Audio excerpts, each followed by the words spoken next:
Sedami Mendegan Fagla, ministre conseiller à l'enseignement supérieur, à la recherche scientifique et à l'enseignement secondaire, au contact du monde scolaire dans le département du littoral. L'autorité est venue prendre langue avec les acteurs au niveau structurel des 22 établissements publics lors d'une séance de travail au lycée Koulibaly de Cotonou.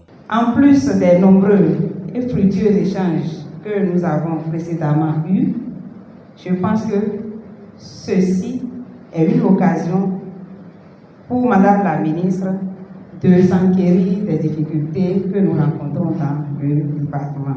En fait, je suis là pour échanger avec vous, écouter toutes les composantes ici présentes, y compris les apprenants, d'accord, nos chers enfants, parce qu'en réalité, tout ce que nous faisons, c'est pour eux. Tout ce que nous allons dire, c'est pour eux. Nous sommes à leur service, parce que c'est les Béninois de demain. Des chefs d'établissement public aux conseillers pédagogiques, en passant par les parents d'élèves, les enseignants, les partenaires sociaux et les apprenants, chacun a exprimé à la ministre conseillère ses observations, ses préoccupations et ses doléances. Les problèmes auxquels nous faisons face dans nos établissements sont nombreux et multiformes, notamment le manque crucial d'infrastructures scolaires. Je veux parler des salles de classe, des mobiliers, des laboratoires, bibliothèques, infirmeries, terrains de sport, pour ne citer que ceux-là. À la marge des réussites, nous enregistrons quelques difficultés que nous formulons en doléances ainsi qu'il suit.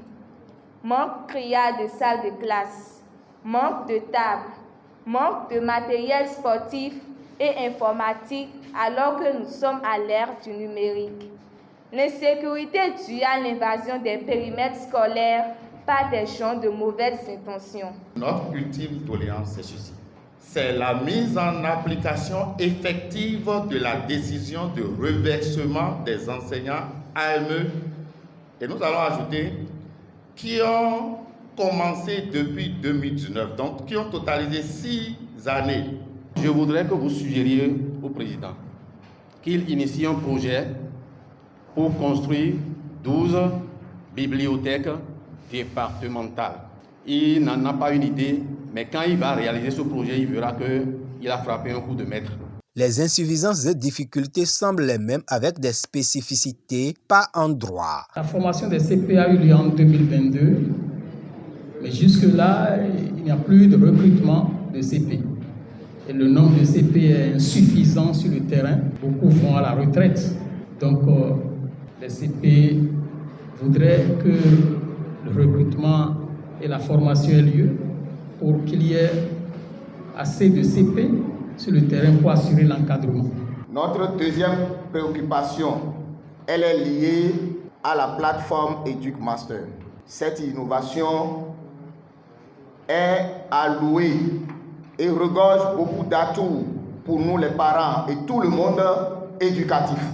Nous, parents, nous voulons suggérer que l'autorité accentue plus la communication et l'appropriation de cet outil-là au profit de l'administration scolaire et pourquoi pas au niveau de nous les parents. Les acteurs ont toutefois relevé des points de satisfaction et des avancées notables en ce qui concerne les conditions de travail, d'études et de vie dans le sous-secteur de l'enseignement secondaire. Nous avions eu l'occasion de remercier le chef de l'État en son temps pour les avancées que nous avions eues. Nous sommes passés de 9 mois à 11 mois et actuellement à 12 mois avec une légère augmentation sur nos émoluments. Nous l'avons salué.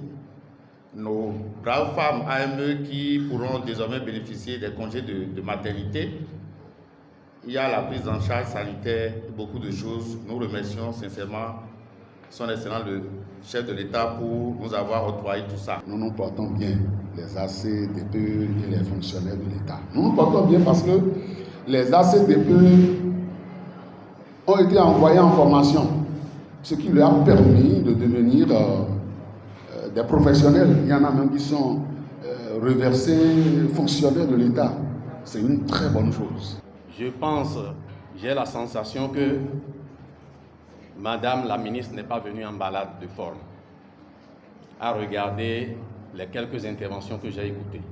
La ministre conseillère a rassuré ses interlocuteurs sur la volonté manifeste du gouvernement, en l'occurrence de son chef, le président de la République, Patrice Talon, de poursuivre les efforts pour leur mieux-être. Je voudrais vous rassurer que le président Patrice Talon pense du matin au soir à nos apprenants, aux enfants du Bénin. Si on prend le temps de regarder la manière dont l'action gouvernementale est conduite, les programmes sont conduits, on comprendra qu'en réalité, il s'occupe du Béninois de demain. C'est pour mettre en place, il se bat pour mettre en place un environnement, un écosystème dans lequel nos enfants, quand ils vont arriver, ils pourront exprimer leur talent et aller plus loin que nous en termes de propulser le pays, développer le pays. Et quoi de mieux pour cela que de penser à l'éducation, au secteur éducatif. Il y pense énormément. On ne peut pas construire le Bénin sans l'éducation. C'est pas vrai. La séance de travail s'est déroulée dans une atmosphère empreinte de sérénité et d'ouverture. La mémoire du ministre Kwaro Yves Chabi a plané sur la rencontre.